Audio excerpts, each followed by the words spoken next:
برائیوں سے پاک رکھا وہ کامیاب ہوا اور جس نے برائی کی وہ ناکام ہوا۔ انسان ایک ایسی مخلوق ہے کہ جس کی اگر تعریف کی جائے تو تمام مخلوق سے زیادہ تعریف کی مستحق ہے۔ لقد خلقنا الانسان فی احسن تقویم۔ احسن تقویم کیا ہے؟ مولا کائنات علی ابن ابی طالب اللہم صلی علی محمد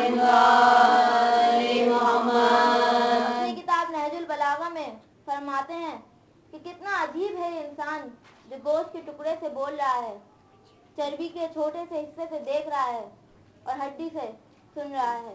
مولا کائنات نے گفتگو پروردگار عالم پر کی ہے کہ پہچانو اس خالق کو جس نے انسان کو خلق کیا، پہچانو اس خالق کو جس نے انسان کو خلق کیا۔ صلوات پڑھیے بابا بلند۔ اللہم صلی علی محمد محمد۔ قبر کی وحشت زدہ تنہائی میں، قبر کی وحشت زدہ تنہائی میں گل ولایت کے کھلیں گے تو مزہ آئے گا۔ ہم بھی مومن ہیں، فرشتے بھی موالی ہیں، سنو یا علی کہہ کے ملیں گے تو مزہ آئے گا۔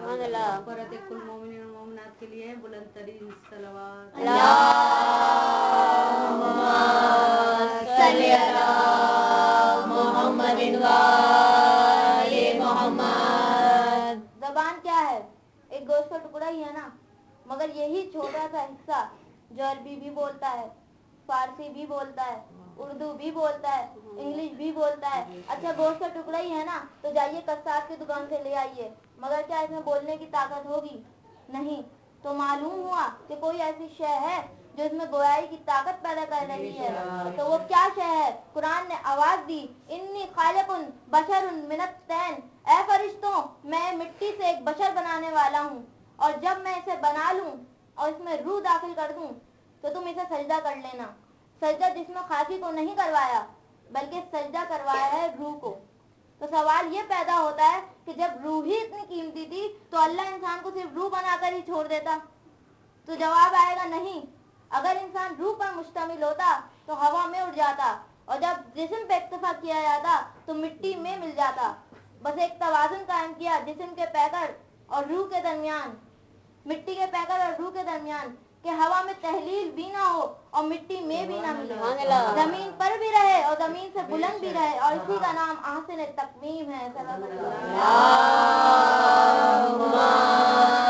صلی علی محمد محمد۔ اور پروردگار عالم نے انسان کو جس معیار پر خلق کیا ہے تو چاہتا ہے کہ جب انسان میری بارگاہ میں پلٹ کر آئے تو اس پیمانے میں ڈھلا ہوا ہو۔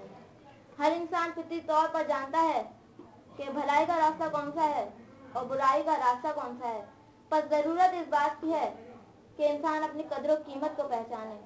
معصوم فرماتے ہیں کہ خدا کی رحمت ہو اس پر کہ جس نے اپنی قدر و قیمت کو پہچان لیا، اور جس نے نفس کو پہچان لیا اس نے رب کو پہچان لیا۔ اللہم صلی علی محمد محمد۔ اور یاد رکھیے گا کہ بے علم انسان کبھی بھی رب کو نہیں پہچان سکتا۔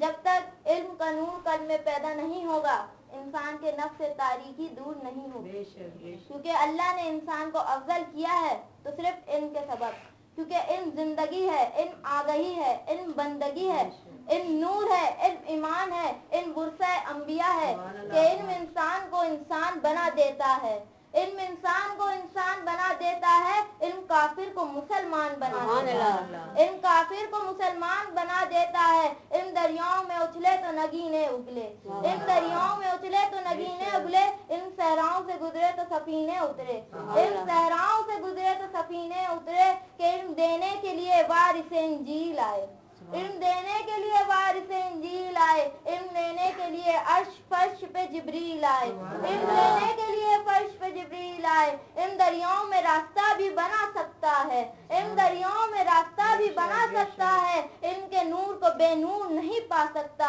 علم کے نور کو بے نور نہیں پا سکتا. ان کو زور ولی تیغ نبی کہتے ہیں، ان کو زور ولی تیغ نبی کہتے ہیں، ان کو دوسرے لفظوں میں علی کہتے ہیں. نعرہ حیدری یا علی، نعرہ حیدری یا علی، نعرہ صلوات اللہم صلی علی محمد وآل محمد. دو چیزوں کا مرکب ہے انسان، یعنی جسم اور روح، اور ان دونوں کے توازن کا نام ہے احسن تقویم. جسم کا تقاضا یہ ہے کہ اسے لباس چاہیے، غذا چاہیے اور مکان چاہیے، اور روح کا تقاضا یہ ہے کہ اسے عمل صالح چاہیے، ایمان چاہیے، حق و صبر چاہیے، علم و تقوی چاہیے اور معرفت خدا چاہیے. اور اس پوری کائنات میں فرزند ابو طالب وہ ہستی ہے کہ جو ایمان، عمل صالح، معرفت خدا کا مجموعہ ہے، کہ نہیں پہچانا خدا کو کسی نے سوائے محمد اور علی کے سوا، اور اتنا پہچانا، اتنا کامل ہوئے کہ ایک کے لیے ارشاد فرما دیا کہ جو کرتا ہے وہی کے ذریعے کرتا ہے، جو کہتا ہے وہی کے ذریعے کہتا ہے، اور دوسرے کے لیے ارشاد فرما دیا کہ علی کا نفس میرا نفس ہے.